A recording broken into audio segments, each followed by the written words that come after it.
Hi everyone, this is Neel, Raithatha, consultant, audiologist and director of WAXscope. Thank you for joining me in my latest video using the WAXscope, and I'm using our new specular, the teardrop specular, and this is the size 2, which is the standard medium-sized specular. And this patient attends biannually, and they always present with this very mushy, almost like a mashed potato type of wax and dead skin laterally, so towards the entrance, but deeper in the ear, normally the wax is the completely opposite consistency. It's very dry and crusted, and they normally have dry pellets of wax, really darkened wax on the eardrum. However, today the entire occlusion from the entrance to their eardrum is this mushy consistency, and this is probably one of the most difficult consistencies to remove. You can see there the suction tip is sort of suctioning, it's actually imprinting itself, it's embedding itself on the surface. And with this patient as well, because the wax is fully up against the ear canal walls and the color of the wax is not too dissimilar to the complexity of the skin. There is a slight difference, but on the periphery there's a lighter shade of brown orange, because that's fresher dead skin. So here the challenge is, it's not only to fully remove it obviously, but to make sure we don't come in contact with the canal walls, because it's almost camouflaged. And there is a moment during the procedure where I remove some of this wax, because this wax here, how thick is this layer? Because it's quite mushy. If I go into too much with the suction probe, I could easily make contact with the canal wall, because the canal wall could just be directly underneath this, because I just don't know how thick it is. So I'm just being extra cautious here, just trying to reveal the canal. And I can see some of the canal there. Hopefully you can see that, the pink complexion. So already that's made a big difference, because I've got an idea of where, and more importantly, where not to position my suction tip. I'm using medical grade olive oil spray on several occasions here, just to change the consistency to make it more conducive to microsuction. So what olive oil does, it helps to bind, coagulate the wax and dead skin. And it also helps limit blockages. So with this consistency of wax, as it's traveling up the suction tip, it can block and occlude the inside of the suction tip. So the oil has a dual benefit really. Not only does it coagulate the wax and dead skin in the ear, but it also helps to lubricate the inside of the suction tip, so it helps the wax and dead skin travel up the tube. Now you can see that white layer here just below the suction tip, so that's some dead skin. And again, it's not only seeing where the canal wall is, it's also now identifying where the eardrum is. How thick is this layer where the suction tip is positioned? The eardrum could be right behind it, so I can't go in with too much force.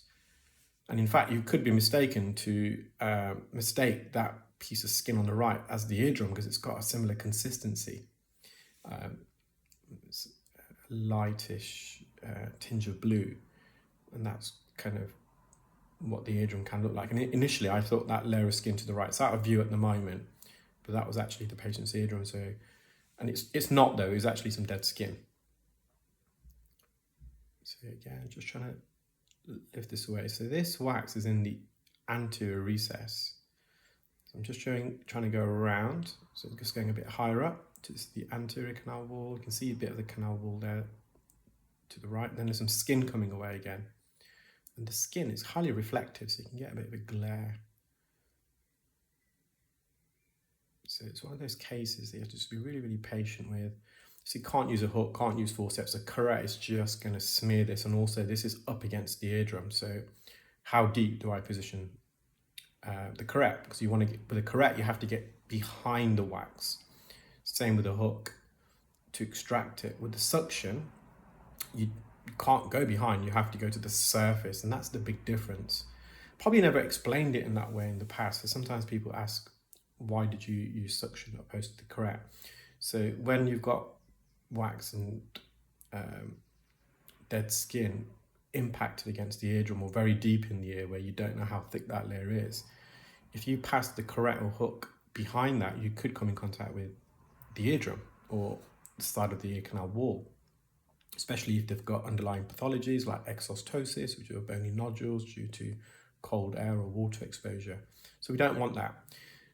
So one of the benefits of suction in this case is that we don't have to go behind. We kiss the surface and we slowly just remove this layer by layer. There's a bit of wax here. So this is a bit more lateral, so it's not as deep as the wax that I was focusing on there. What I'm trying to do, and hoping the oil kind of coagulated this, I can suction it peels away towards the eardrum, but it wasn't the case. So I'm just going back in a bit deeper. Here, this is a section I felt if I lift this, it may come away in a bigger chunk. And you can see the canal wall just underneath the pink skin. So that is on the eardrum. I think I'm going to put a bit more oil in at the moment. But this patient, let me just get their age. So they're quite a young patient. I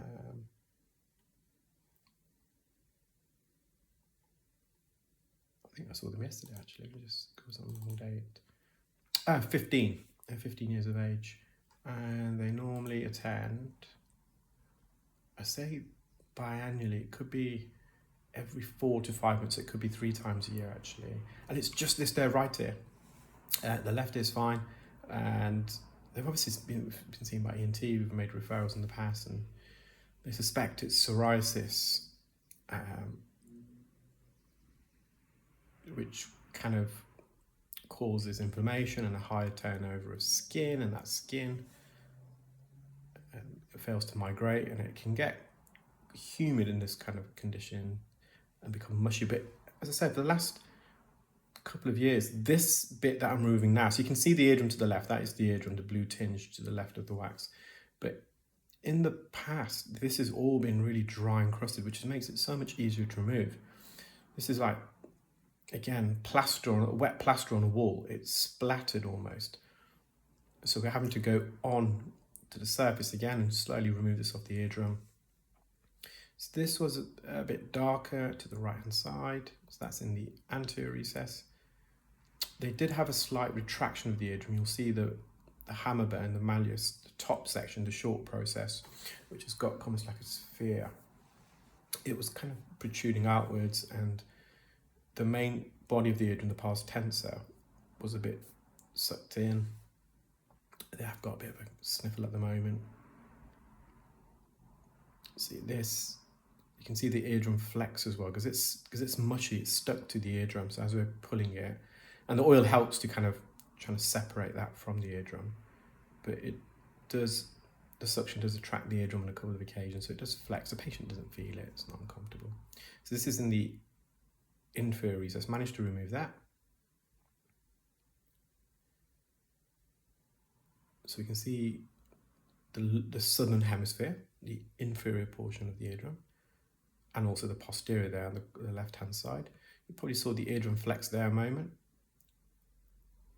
And this is now all on the anterior bit. And you can see the eardrum flex once more. So we managed to remove all the bulk off the eardrum. There's a bit of crusted skin there over the short process of the malleus. Now, just got to be a bit careful, as if there's a deep retraction here, this could be the tip of a cholesteatoma. So if the eardrum, the top part of the eardrum there can get retracted and get skin ingression, but it was fine. There's a bit of flake there, but it's going to be tricky to remove that because of the consistency as well. It's quite sticky, it's smeared, a lot of it's smearing. Like you can see to the left of the eardrum, that's just smearing that brown patch. You can't remove that. You're going to be scraping, or you can be scraping your canal.